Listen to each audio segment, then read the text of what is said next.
Praise the Lord. आप सभी को प्रभु यीशु मसीह के जीवित सामर्थ्य नाम में प्रेमी सलाम। मैं आज आप सभी के बीच में बाइबल में और हमारी प्रार्थना में सबसे ज़्यादा उपयोग किए जाने वाले एक शब्द, जिसे कई बार हो सकता है नए लोग प्रार्थना में जब कभी आते हैं तो उनके मन में उसके अर्थ के विषय में या ये क्या होता है इसके विषय में शंकाएं होती होगी। इसलिए मैं आप लोगों के बीच में आज आमीन का अर्थ बताने जा रहा हूँ। अगर आप आमीन के बारे में बाइबल में पढ़ेंगे तो लगभग 55 से भी अधिक बार या 55 से भी अधिक बार बाइबल में आमीन शब्द आया हुआ है। और ये आमीन के बाइबल में 4 अर्थ होते हैं। याद रखिएगा, 4 अर्थ मैं आप लोगों को एक एक करके बारी बारी से बताने जा रहा हूँ। पहला है यिर्मयाह की पुस्तक। यदि आप 11 अध्याय उसके 5वां वचन को पढ़ेंगे तो और यहाँ पर इस प्रकार लिखा है,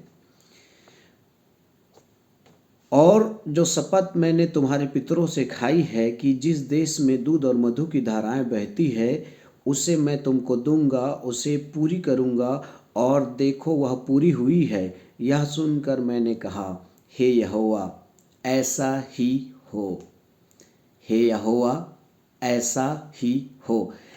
ये पहला अर्थ है आमीन का। आमीन का अर्थ होता है जब कभी हम प्रार्थना करते हैं, दुआएं करते हैं तो हम आमीन कहते हैं। इसका अर्थ है जो प्रार्थनाएं की गई है, जो आशीर्वाद दिया गया है वह ऐसा ही हो। ये मूल अर्थ है, ऐसा ही हो।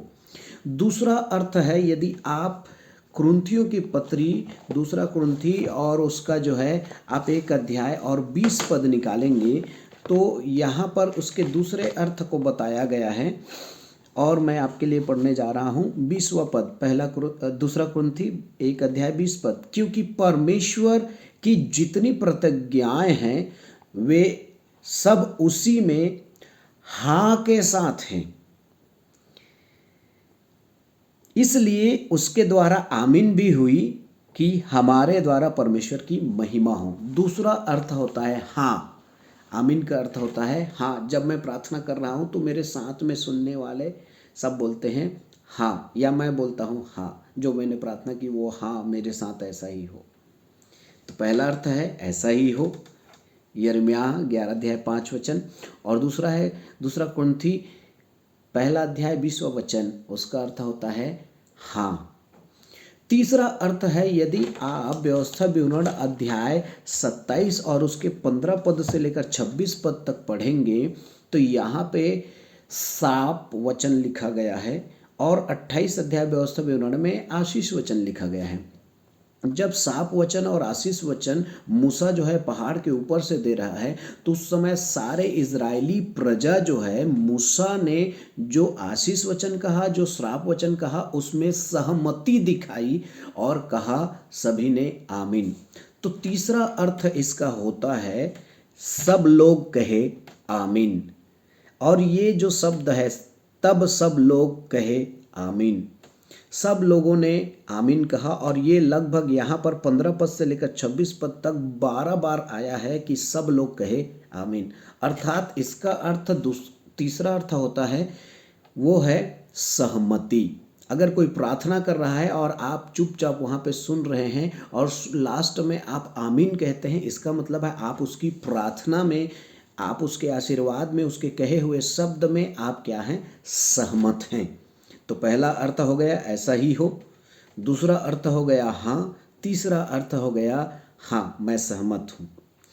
लास्ट और सबसे महत्वपूर्ण अर्थ जो है आपको बहुत ही अचंभा लगेगा और बहुत ही खुशी लगेगी, और वो वचन है प्रकाशित वाक्य अध्याय 3 और उसका प्रकाशित वाक्य अध्याय 3 और उसका 14 वचन में पढ़ रहा हूँ आप लोगों के लिए। लौदीकिया की कलीसिया के दूत को यह लिख, जो आमीन और विश्वास योग्य और सच्चा गवाह है और परमेश्वर की सृष्टि का मूल कारण है, वह यह कहता है। Praise the Lord. सृष्टि का मूल कारण कौन है? यीशु मसीह। और उसी यीशु मसीह को क्या कहता है? जो आमीन और विश्वास योग्य और सच्चा गवाह है और परमेश्वर की सृष्टि का मूल कारण है। आमीन, विश्वास योग्य, सच्चा गवाह और परमेश्वर की सृष्टि का मूल कारण, एक ही है, वो कौन है? यीशु मसीह। तो आमीन का सबसे महत्वपूर्ण और मुझे सबसे अच्छा लगने वाला अर्थ है यीशु मसीह का नाम आमीन है।